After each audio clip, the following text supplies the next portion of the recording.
Chapter 22. Now the landscape was changing. It was a subtle change, hard to identify at first. The road was narrower and bumpy, apparently no longer tended by road crews. It was harder, suddenly, to balance on the bike as the front wheel wobbled over stones and ruts. One night, Jonas fell when the bike jolted to a sudden stop against a rock. He grabbed instinctively for Gabriel, and the new child, strapped tightly in his seat, was uninjured, only frightened when the bike fell to its side. But Jonas's ankle was twisted, and his knees were scraped and raw blood seeping through his torn trousers. Painfully, he righted himself and the bike and reassured Gabe. Tentatively, he began to ride in daylight. He had forgotten the fear of the searchers, who seemed to have diminished into the past, but now there were new fears. The unfamiliar landscape held hidden, unknown perils. Trees became more numerous, and the forests beside the road were dark and thick with mystery.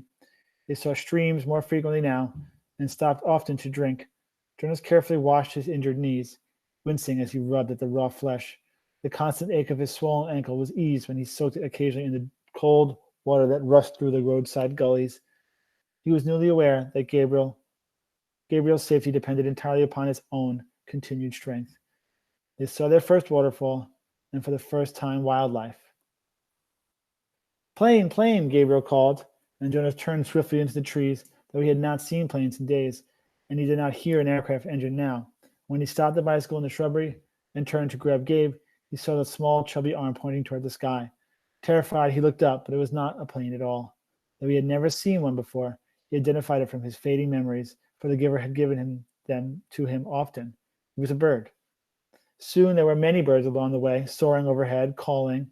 They saw deer, and once beside the road, looking at them curious and unafraid, a small reddish-brown creature with a thick tail, whose name Jonas did not know. He slowed the bike, and they stared at one another until the creature turned away and disappeared into the woods. All of it was new to him. After a life of sameness and predictability, he was awed by the surprises that lay beyond each curve of the road. He slowed the bike again and again to look with wonder at wildflowers, to enjoy the throaty warble of a new bird nearby, or merely watch the way the wind shifted the leaves in the trees. During his 12 years in the community, he had never felt such simple moments of exquisite happiness. But there were desperate fears building in him now as well. The most relentless of his new fears was that they would starve. Now that they had left the cultivated fields behind them, it was almost impossible to find food. They finished the meager store of potatoes and carrots they had saved from the last agricultural area, and now they were always hungry. Jonas knelt by a stream and tried without success to catch a fish with his hands. Frustrated, he threw rocks into the water, knowing even as he did so that it was useless. Finally, in desperation, he fashioned a makeshift net, looping the strands of Gabriel's blanket around a curved stick. After countless tries, the net yielded 2 flopping silvery fish. Methodically, Jonas hacked them to pieces with sharp rock and fed the raw shreds to himself and to Gabriel.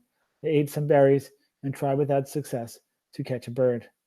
At night, while Gabriel slept beside him, Jonas lay awake, tortured by hunger, and remembered his life in the community where meals were delivered to each dwelling every day.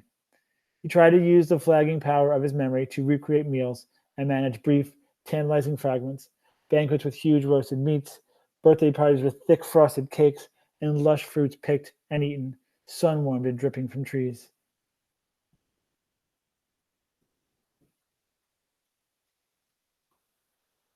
But when the memory glimpses subsided, he was left with a gnawing, painful emptiness. Jonas remembered suddenly and grimly the time in his childhood when he had been chastised for misusing a word. The word had been starving. You have never been starving, he had been told. You will never be starving. Now he was. He had stayed. If he had stayed in the community, he would not be. It was as simple as that. Once he had yearned for a choice. Then, when he had a choice, he had made the wrong one, the choice to leave, and now he was starving. But if he stayed, his thoughts continued.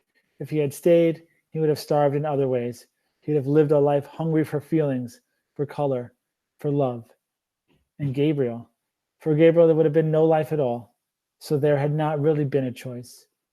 It became a struggle to ride the bicycle as Jonas weakened from lack of food and realized at the same time that he was encountering something he had for a long time yearned to see: hills.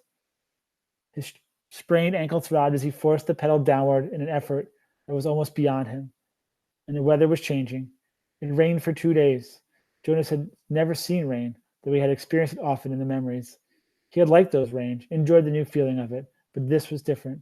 He and Gabriel became cold and wet, and it was hard to get dry, even when the sunshine occasionally followed. Gabriel had not cried during the long, frightening journey. Now he did. He cried because he was hungry and cold and terribly weak. Jonas cried too, for the same reasons, and another reason as well. He wept because he was afraid now that he could not save Gabriel. He no longer cared about himself.